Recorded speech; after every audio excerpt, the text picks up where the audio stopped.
Alors que le cours du Bitcoin explose, je reçois Alexis Beuglin qui est Head of Crypto et Blockchain au sein du groupe Ocoff.com. Alexis va nous livrer son analyse du marché, ses perspectives d'évolution du cours pour les principaux tokens, alors que le bull market tend à se confirmer en ce début d'année 2024. Il ne donne pas d'objectif de cours précis, mais m'a donné quelques points de référence. Ce marché a une forte tendance au FOMO, Fear of Missing Out, et on pourrait avoir une période exubérante. Il ne serait pas impossible de voir un cours du Bitcoin multiplié par 2 d'ici à 2025 par exemple. Puis au fil des années suivantes, on pourrait imaginer une capitalisation tendre vers celle de l'or dans le cas du scénario le plus optimiste, ce qui donnerait une multiplication par environ 10 du cours de la principale crypto-monnaie par rapport à ses niveaux actuels sur un horizon de 10 ans. Au-delà de ces aspects, on va parler du rapport qu'ont les institutionnels à ce secteur crypto et à l'intégration de la blockchain, de l'impact potentiel à long terme sur la comptabilité notamment, des apports et risques potentiels d'éventuelles crypto-monnaies d'État, les CBDC, et du futur du secteur de la finance à horizon 10 puis 20 ans. À l'écran, vous avez la plateforme ProRealTime Web avec le graphique Bitcoin face au dollar en bougie hebdomadaire.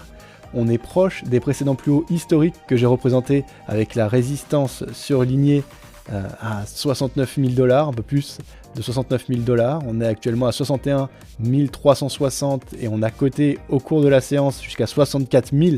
Donc on est vraiment aux portes des précédents plus hauts historiques et on les a même franchis sur la plupart des autres devises, dont l'euro. Donc on est vraiment dans une période forte. Vous pouvez avoir les cours du Bitcoin et de nombre de crypto-monnaies avec les flux de données en temps réel gratuitement. Découvrez ProRealTime, testez cela, c'est gratuit et le lien apparaît en description. On retrouve Alexis.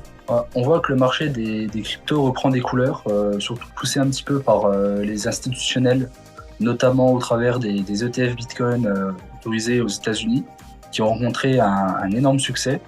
Et on voit qu'il y a un gros appétit en fait sur les volumes de ces ETF qui attirent de plus en plus d'institutionnels qui ont envie de s'exposer à Bitcoin et qui, je pense, dans le même temps, réinvite en fait les particuliers à s'y intéresser en donnant un peu ces mouvements à la hausse par rapport au potentiel de gain qui semble aller au-delà de son plus haut historique, notamment en dollars. C'est un marché ultra volatile, ultra innovant.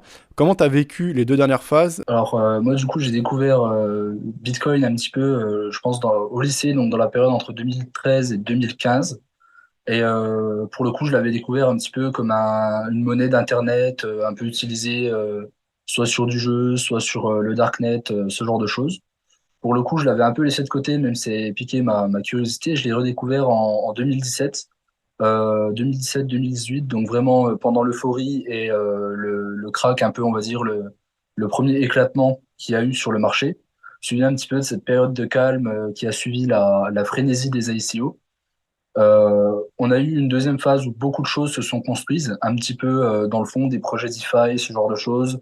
On a eu les premiers exchanges décentralisés qui se sont mis en place. On a eu de plus en plus d'acteurs qui se sont intéressés au domaine. C'est ce qui a amené un peu au deuxième cycle, là où il y a eu vraiment un renouveau en fait autour des différentes innovations possibles qui ont attiré énormément d'acteurs. Déjà une petite partie des institutionnels qui commençaient à s'exposer avec des ETF futurs, ce genre de produits financiers. Et ensuite, voilà, on a eu encore le même cycle habituel de baisse suite à beaucoup d'euphorie et aux différents cracks des acteurs, Luna, FTX, dont on a beaucoup entendu parler. Et en fait, on voit que pendant cette période de baisse, ça a encore construit, comme le cycle précédent. Et là, maintenant, on est en train de construire de plus en plus vers les institutionnels, la maturité, en fait, du monde des cryptos.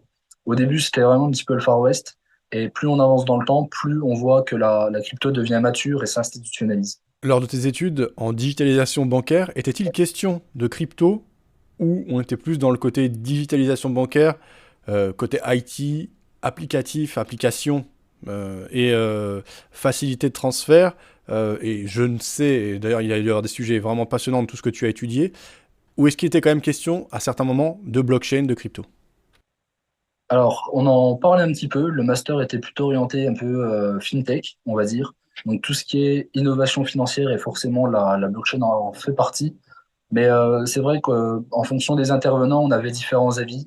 Certains qui y croyaient, certains qui trouvaient ça intéressant, mais qui ne comprenaient pas grand-chose. Et aussi, notamment, on voit un petit peu chez les plus anciens, parfois la réticence vraiment à se dire non, c'est une bulle, ça ne marchera jamais. Et au fur et à mesure du temps, je pense que ça leur donne un petit peu tort, surtout que j'ai pu en convaincre certains qu'il y avait des innovations qui seraient utiles dans la blockchain pour la finance traditionnelle. Ok. Aujourd'hui, tu es chez Cryptcool. Euh, Tu travailles depuis plus de 3 ans au sein du groupe Au Coffre. Il y a différents C'est ça. projets crypto et ce projet Cryptcool a, a vu son lancement en novembre 2023, donc c'est assez récent. Mais pourquoi tu as rejoint Au Coffre? Qu'est-ce que tu y fais? Quel est... Alors, on a reçu Jean-François il y a quelques semaines qui nous a parlé de l'or, et quand on pense à Jean-François, on pense instinctivement à l'or. Et aucoffre.com, c'est une société qui est connue pour la détention d'or physique. Il y a aussi un volet plus technologique, plus innovant, qui est là depuis quelques années avec Veracash et des initiatives. Là, il y a un gros focus qui est mis sur Cryptcool. Voilà, si tu peux nous parler de ton expérience et de ton activité chez Aucoffre. Justement, j'ai rejoint le groupe il y a 3 ans et demi, en fait. C'était pour de l'innovation sur l'or. Et pour cause, c'était de la tokenisation, en fait, de métaux précieux. Le groupe avait déjà un petit peu auparavant expérimenté les usages de la blockchain, notamment sur la traçabilité, c'est-à-dire pour la tenue de registres de police, qui normalement de base doivent être des registres papier, mais en fait ne pouvaient pas être informatisés à cause de la possibilité de modifier les informations. Et en fait, l'usage d'une blockchain permet d'authentifier les informations qui sont présentes dessus. Donc, il y avait déjà cette première initiative en fait blockchain au travers du groupe. Et moi, je l'ai rejoint sur un projet de tokenisation de métaux précieux qui est du coup Vera One et qui a un stablecoin adossé à l'or. C'est-à-dire que chaque unité est adossée à 1 gramme d'or physique détenu en coffre au sein du groupe. Quelle était l'utilité pour le groupe d'utiliser ce type de technologie? Je pense que quand on s'adresse justement aux détenteurs d'or physique, ce sont des personnes ou des professionnels qui veulent avoir quelque chose de tangible, de concret, et il n'y a rien de plus fiable, de plus tangible et de concret que l'or. Et Mhm. côté blockchain, au contraire, on est sur un environnement impalpable, qui est surtout de la mise en relation d'informations et d'interconnexion. C'est ma manière de le voir d'ailleurs, peut-être que tu en as une autre, mais Mhm. d'interconnexion, donc de décentralisation, pour assurer une sécurité. Voilà, comment on crée la liaison entre or physique et crypto blockchain? Justement, il faut s'intéresser un petit peu à son usage en tant que stablecoin. C'est-à-dire qu'en fait, l'or et les cryptos, Bitcoin en particulier, partagent à peu près les mêmes qualités. C'est-à-dire qu'on peut le vérifier, même si on peut essayer de falsifier de l'or en le fourrant avec des métaux, il y a des outils qui permettent de vérifier que c'est bien de l'or pur.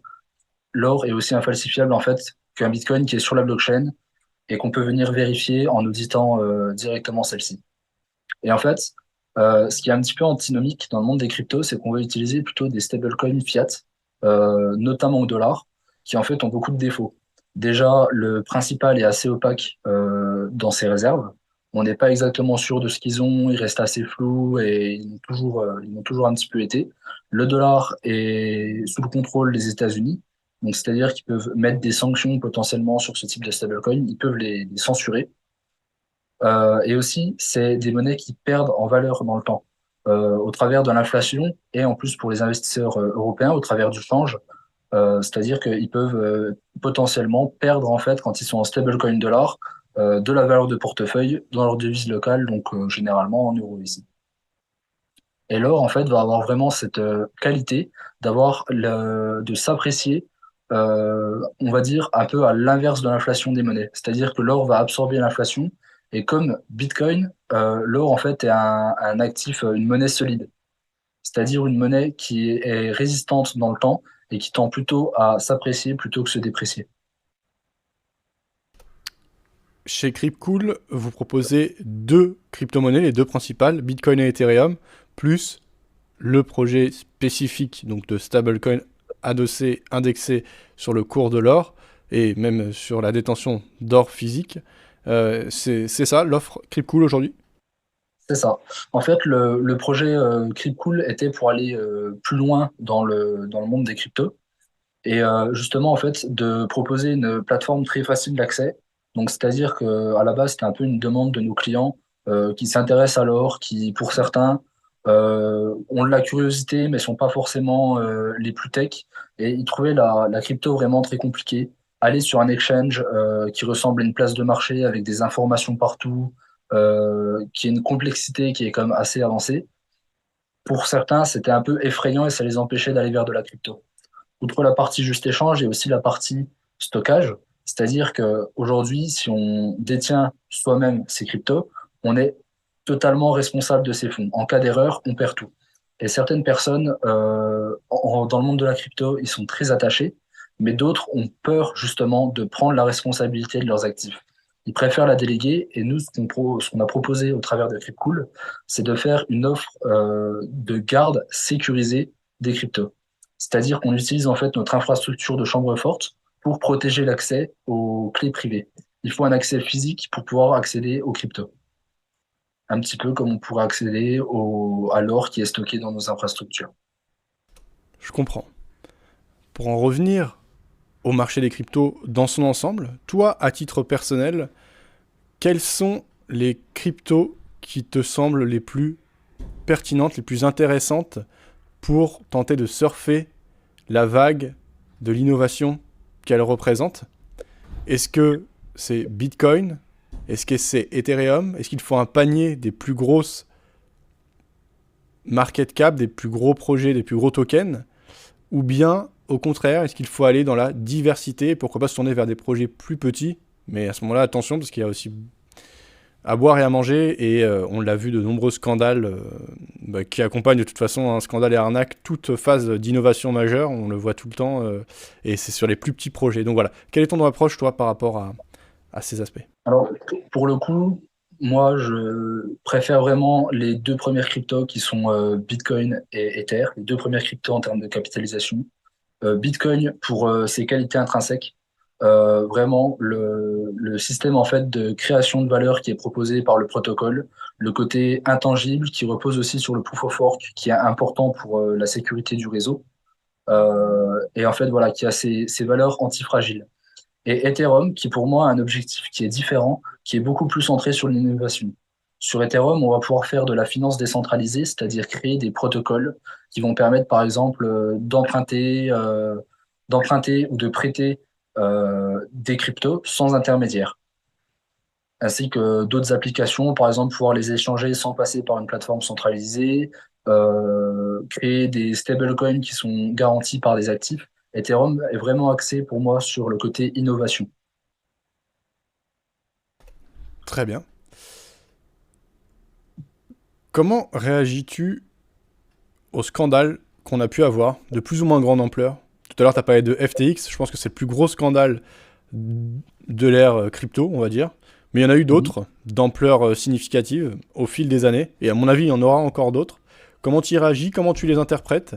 Et justement, ces scandales créent la défiance. Tu citais parfois certains, justement, qui, du coup, se défilent et se méfient absolument des cryptos dans leur ensemble. Et bah voilà, comment tu réagis à ces différents scandales? Alors, quand les scandales touchent des plateformes un petit peu comme FTX, je pense que justement, il faut faire attention à tous ces acteurs qui étaient basés un petit peu, on ne sait pas trop dans quel pays, dans des pays, des paradis fiscaux, qui protégeaient un petit peu ça et qui avaient en fait, des réserves qui n'étaient pas auditées et qui étaient fluctuantes entre leurs sociétés et se servaient des actifs clients. Donc déjà, pour éviter des scandales comme ça, aller plutôt vers des acteurs régulés, car mine de rien, ça apporte certaines garanties. Ça ne veut pas dire qu'ils sont infaillibles, mais ça apporte des garanties et aussi audités. Encore une fois, ça permet d'avoir plus de garanties pour s'assurer qu'ils détiennent bien les actifs, essayer de se renseigner sur l'utilisation de ces cryptos. Est-ce que la société utilise ou non les cryptos pour son compte? Nous, par exemple, c'est quelque chose qu'on se refuse à faire sur Cryptcool, sur les cryptos ou dans le reste du groupe sur les métaux précieux. Et pour des scandales plutôt comme Luna, par exemple, c'est vraiment d'essayer de bien se renseigner sur les fondamentaux de chaque projet crypto et d'essayer de ne pas tomber dans le piège du FOMO, de l'argent facile, parce que voilà, ça monte et on a envie d'y aller vite sans comprendre comment ça marche. Concrètement, Luna était un défaut de conception en interne que beaucoup avaient un petit peu alerté et on pensait qu'il criait au loup pour rien. Et on a vu que en fait, les critiques étaient avérées. Nous, par exemple, au sein de Crypto, ce qu'on fait pour éviter ça, c'est qu'on se concentre vraiment sur les meilleures crypto-monnaies, celles qui ont les meilleurs fondamentaux, et on évite en fait d'essayer de tomber dans les effets de mode, voilà, pour proposer la crypto, bon bah elle monte, et on la propose vite, étant donné qu'il y a peut-être du potentiel, mais en fait elle est vérolée, ce genre de choses. Très bien. Ouais, tu as évoqué l'effet FOMO, ça c'est quelque chose qu'on retrouve beaucoup, surtout chez la jeune génération, et ça peut se comprendre. Euh, quel, euh, voilà, est-ce que tu partages ce constat et est-ce que toi tu mettrais plutôt en garde contre ça? Quelle est la bonne manière selon toi d'investir en crypto pour au final être satisfait? Alors idéalement faire des rendements, ils peuvent être explosifs les rendements. Je ne sais pas si le Bitcoin, on peut encore s'attendre à multiplier par 3, 4 ou 5, vu qu'on est revenu à des cours et à des capitalisations significatives. Et c'est souvent d'ailleurs dans des phases de bear market qu'il faut être courageux et qu'il faut accumuler. Mais voilà, justement, est-ce que toi, par rapport à l'investissement en crypto pour avoir une bonne expérience, d'après ce que tu me décris, donc se concentrer sur quelques gros projets, éviter la FOMO, et est-ce que tu recommanderais par exemple une approche DCA? Enfin, d'ailleurs, qu'est-ce que vous observez vous au niveau de vos clients? Voilà. Quand on est débutant, vraiment éviter le FOMO. Tout ce qui, si on traite avec ses émotions, on va probablement faire de mauvaises décisions. Et les débutants vont souvent avoir tendance à essayer d'arbitrer, de faire des petits trades à droite à gauche. Et en fait, on remarque que la multiplication des opérations amène souvent à des résultats qui sont perdants par rapport au fait d'investir petit à petit et de conserver sur le long terme. Nous, on a pu le voir avec certains clients historiques, entre ceux qui avaient conservé des cryptos et ceux qui avaient tenté de faire beaucoup d'opérations. Souvent, les premiers performaient mieux que les seconds. Donc vraiment, partir plutôt dans une stratégie d'investissement long terme, d'investissement régulier, ce qui permet de lisser en fait les effets de la volatilité sur le portefeuille et surtout s'intéresser aux projets dans lesquels on investit. Bitcoin, ETH sont les plus solides. Après, une fois qu'on a de l'expérience, on peut aller vers des projets un petit peu plus exotiques, mais c'est important de faire ses recherches et de pas tomber en fait dans le FOMO ou dans le piège de penser qu'il y a de l'argent facile sur des gros multiplicateurs alors que ces cryptos sont assez rares.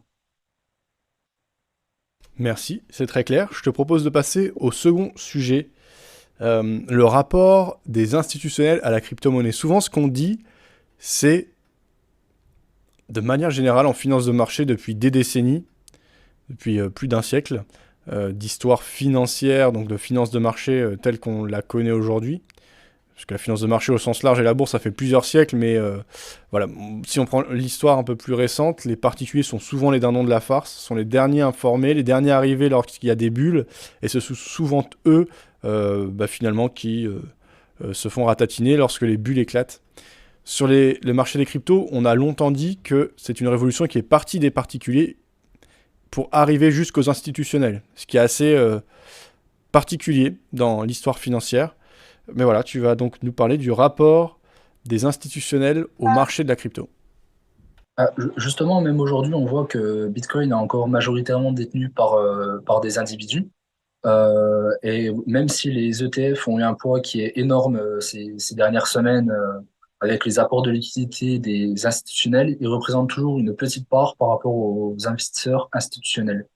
Et en fait, c'est un petit peu la même chose qui s'est passé pour l'or, étant donné que c'était une monnaie qui était un petit peu de partout sur Terre, de manière plus ou moins significative à certains endroits, et qui était d'abord en fait acquise et utilisée par le peuple, les marchands dans leurs transactions. Et à mesure que le monde s'est financiarisé, l'histoire est beaucoup plus longue que sur la crypto, étant donné que les marchés financiers tels qu'on les connaît n'existaient pas quand l'homme a commencé à utiliser de l'or. C'est la finance de marché qui a commencé en fait à intégrer l'or dans ces systèmes.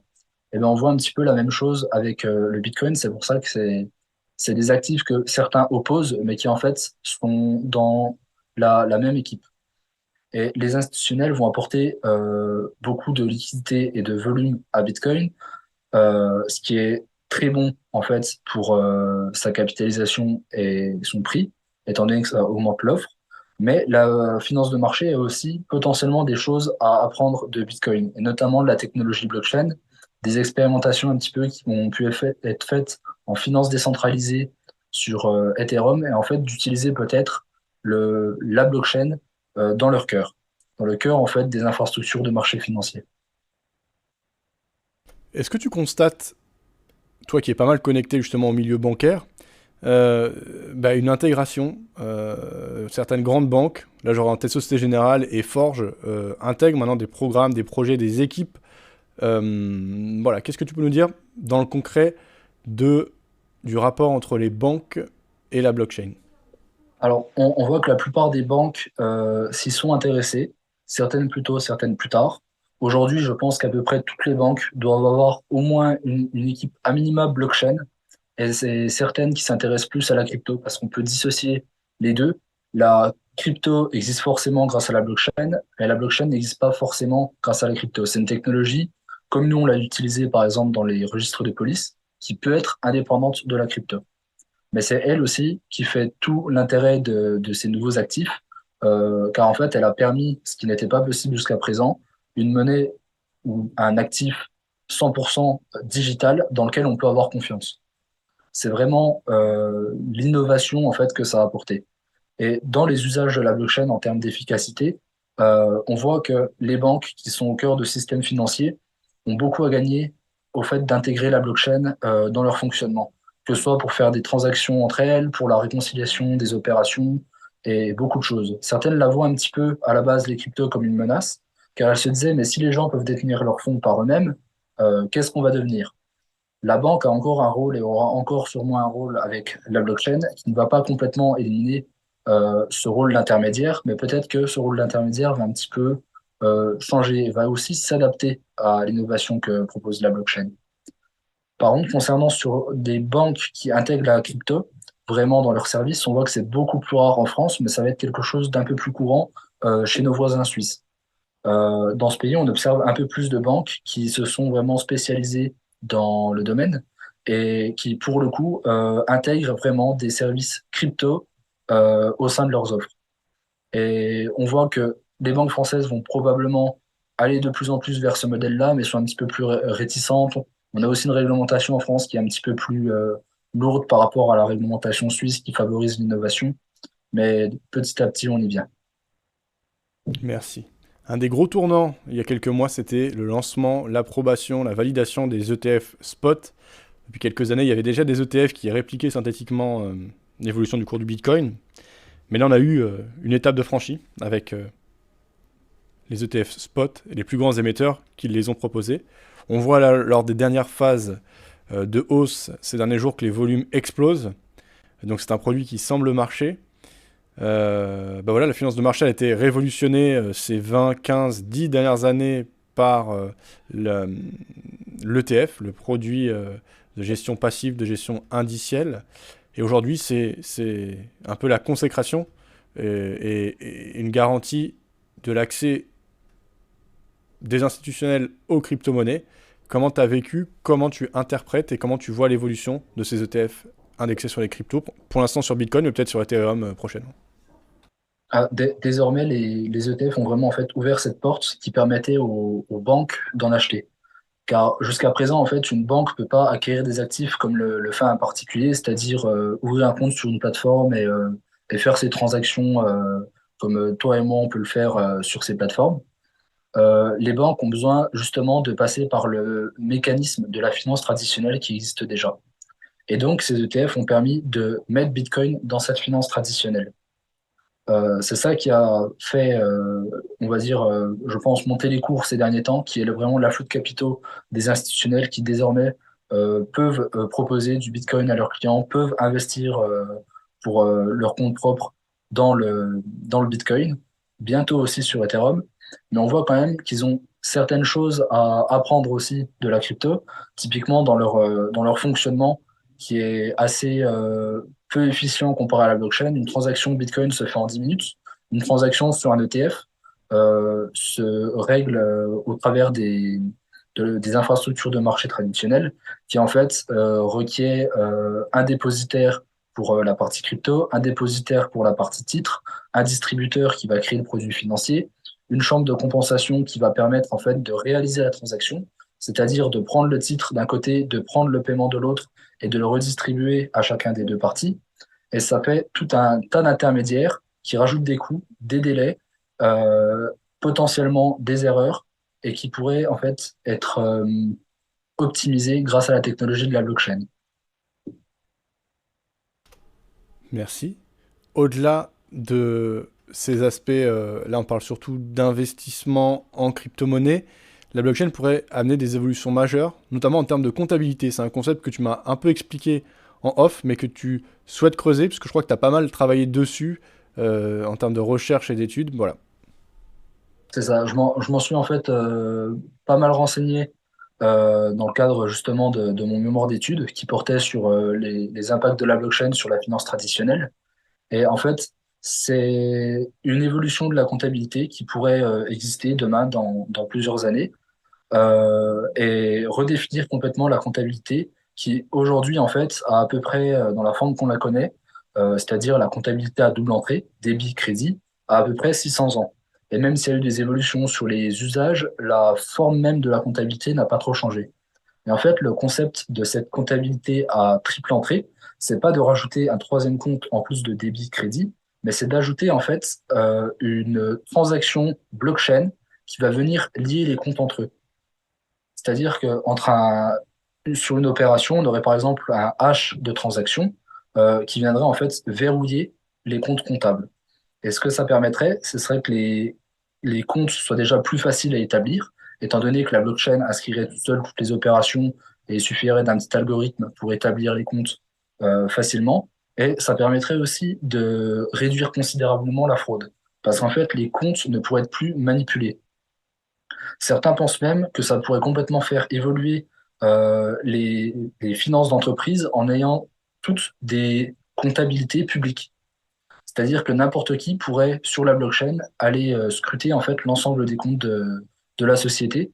C'est déjà un petit peu ce qu'on peut faire, par exemple, avec une plateforme crypto. On peut voir le flux entrant, le flux sortant de cette plateforme. On peut déjà ça le faire avec les plateformes crypto. Et demain, si on utiliserait ces technologies dans le système financier classique qui serait complètement intégré, on pourrait vraiment avoir cette toute nouvelle façon de traiter des transactions, de vérifier des comptes. Tout pourrait être fait en temps réel. Ça nécessiterait beaucoup moins de temps humain pour vérifier les opérations, passer les comptes, s'assurer qu'ils soient fiables pour les auditer. Donc c'est vraiment quelque chose qui pourrait changer profondément la comptabilité d'entreprise en général, mais qui sera peut-être aussi dépendant de l'arrivée des monnaies numériques de banque centrale, qui pourraient permettre ces innovations, pourraient permettre les innovations en fait blockchain au sein des marchés financiers traditionnels, mais peuvent aussi amener certains risques en fonction de ce qu'en font les gouvernements. C'est-à-dire en fonction des usages qu'ils pourraient faire de la monnaie, qui deviendrait alors programmable. C'est-à-dire que la monnaie qu'on connaît aujourd'hui est encore la monnaie de l'âge industriel, celle qu'on écrit sur des comptes et qu'on tient maintenant de manière informatique, étant donné que ça a évolué, mais on le tient toujours sur des livres de comptes. Là, on le tiendrait directement sur des registres décentralisés, ce qui ferait vraiment une nouvelle façon de faire des transactions, d'ajouter de la programmabilité dans les paiements. Par exemple, le paiement automatique à la livraison, ce genre de choses. Tout ça, en fait, pourrait être automatisé et réduire l'intervention humaine dans les échanges. Et c'est quelque chose de très intéressant. Comment vois-tu la finance de marché, ou la finance au sens large, finance de marché et finance d'entreprise, dans 10 ans, puis dans 20 ans? Je pense justement qu'elles vont évoluer en intégrant ces différentes informations. Concernant la finance de marché, aujourd'hui, c'est quelque chose qui est un peu exclusif.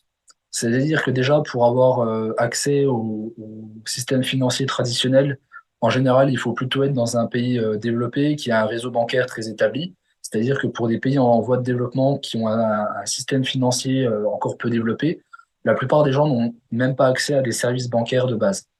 Donc la finance actuelle est plutôt exclusive. L'avantage de la blockchain, c'est que tout le monde peut y accéder sans restriction. Tout le monde est maître de ses opérations et donc la blockchain, par nature, est inclusive. Tout le monde peut la rejoindre.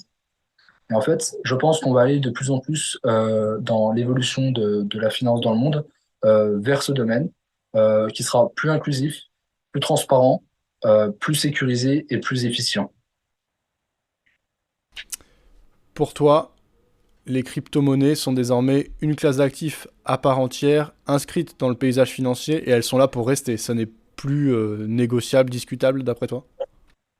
C'est ça. Je pense que, comme on l'a vu auparavant, certaines petites cryptos qui ont des projets plus ou moins élaborés, plus ou moins solides, vont continuer à venir à être créés et être détruits au fur et à mesure du temps. Mais les grosses cryptos, typiquement Bitcoin, Ethereum, sont là pour rester dans le paysage financier, sont maintenant une classe d'actifs complète, bien définie. En droit européen, on a notamment MiCA maintenant qui considère les cryptos comme un actif à part entière. C'est un petit peu plus compliqué aux États-Unis où, par exemple, Bitcoin est considéré comme une marchandise et les autres cryptos, on a un peu plus de mal à les définir. C'est un petit peu tout ce qui avait retardé, on va dire, l'émission des ETF, étant donné qu'ils n'avaient pas de définition juridique propre. Mais maintenant, en plus que Bitcoin est accepté aux États-Unis, le pays de la finance, on sait que c'est là pour rester. Alors, justement, en matière de régulation, au départ, Bitcoin, à sa genèse, c'était un actif vraiment anti-système, décentralisé et anti-système. Il a été créé d'ailleurs à la suite de la crise de 2008, un peu en défiance vis-à-vis du monde financier traditionnel. Aujourd'hui, on a de plus en plus l'impression que les crypto-monnaies et le Bitcoin est intégré au paysage financier avec la régulation qui s'y prête, alors que dans ces premières années, il y avait des Silk Road et donc c'était plutôt une monnaie du voilà pour faire des choses cachées et pour défendre sa liberté. Et je pense que la liberté, elle a bien sûr un bon côté et c'est même primordial dans nos démocraties. Et en même temps, bien sûr, il y a un certain contrôle nécessaire pour les thèmes les plus importants, la criminalité, etc. Mais c'est dur de trouver l'équilibre. Voilà, comment tu vois ces choses-là? Tu as un petit peu parlé avec la régulation maintenant qui s'installe, mais voilà. Justement, je ne pense pas que Bitcoin ait été fait vraiment comme un opposant au système financier, enfin, en tout cas pas dans la volonté de le détruire, mais simplement de proposer une alternative. Et étant donné que c'est une alternative ouverte à tous, la finance a pu s'y investir aussi. Ça ne veut pas dire qu'elle l'a rendue exclusive et que les particuliers maintenant n'y ont plus accès. Donc, même si c'est un actif alternatif qui propose vraiment une autre vision de la façon d'avoir soi-même ses fonds, il a dû être intégré quand même dans les lois, étant donné que jusqu'avant c'était un objet qui n'existait pas vraiment. Pour que la finance aussi puisse l'utiliser, ils avaient besoin de le définir et donc de créer un cadre autour, notamment pour réguler un petit peu tout ce qui serait les mauvais usages, c'est-à-dire la finance parallèle et illicite. On l'a vu, voilà, c'est même dans l'intérêt des possesseurs de crypto d'éviter en fait que la plupart des cryptos qu'ils reçoivent aient été utilisés pour acheter de la drogue, faire du commerce d'armes ou pire encore. Donc c'est un petit peu de régulation qui vient en fait stopper ces, ces externalités néfastes est plutôt bénéfique. Après, il faut quand même faire attention à pas que la régulation vienne étouffer les acteurs qui voudraient innover dans ce secteur.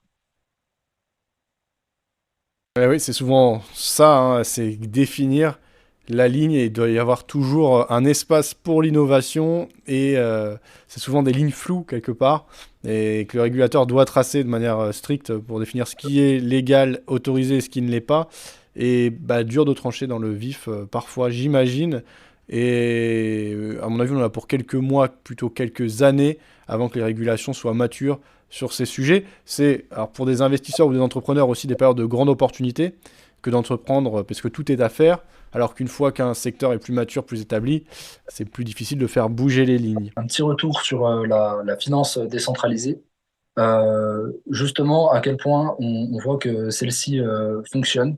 En fait, depuis que ça a vraiment été lancé ces dernières années, on voit que même s'il y a quelques en fait petits à côté, voilà, Luna qui est défaillant, qui crache, la finance décentralisée en fait et même la crypto dans son ensemble tourne sans défaillir. Et c'est vraiment quelque chose de très intéressant justement un peu, on va dire, par rapport au système financier traditionnel, qui, elle, on l'a vu, a souvent été défaillante. Chaque grande crise est là pour le rappeler. Le fait que ce soit pur, entre guillemets, technologiquement, et que ce soit vraiment résilient face à des ingérences externes. Très bien. Merci Alexis pour ton temps, pour cette vision. On te retrouve chez Cryptcool. C'est ça, Et tout à fait. est-ce que tu t'exprimes plus précisément à titre personnel, peut-être sur les réseaux, etc., ou tu te concentres sur un travail interne chez Cryptcool? Est-ce que tu es en relation avec les clients? Voilà, quel est ton rôle au quotidien chez Cryptcool? Alors, je m'occupe justement un petit peu de la gestion des opérations. Donc, ça va être vraiment quelque chose de très diversifié qui touche un petit peu à tous les pôles.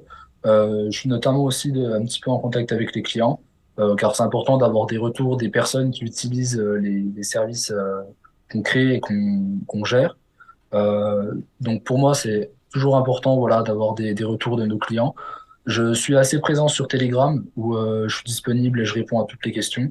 Donc là-dessus, voilà, peut venir sur le Telegram de Cryptcool, de VeraOne. Je suis là pour répondre aux questions, pour discuter, même parfois de sujets crypto ou autres qui sont pas directement liés à ce qu'on fait. Ça me plaît beaucoup. Et, euh, et voilà. Excellent, ouais, donc c'est Telegram, votre canal de prédilection? Pour échanger de manière un peu plus informelle, oui. On va dire que ça dépend un peu les sujets. Pour tout ce qui est, on va dire, au sujet de la plateforme, du service, quelqu'un qui a des questions peut venir échanger directement avec nous ou nos équipes par téléphone. Ça, c'est un truc qui est très important pour nous, vraiment, d'être disponible par téléphone, par mail aussi pour ceux à qui ça ne va pas forcément. Et aussi sur Telegram, voilà, c'est un peu plus, on va dire, intimiste, dans le sens où on peut discuter avec les autres membres de la communauté aussi. Ce genre de choses, poser des questions, des choses qui n'ont pas forcément des rapports directs avec les services. Nous, on est toujours là pour échanger et à l'écoute. Merci Alexis. Merci à toi.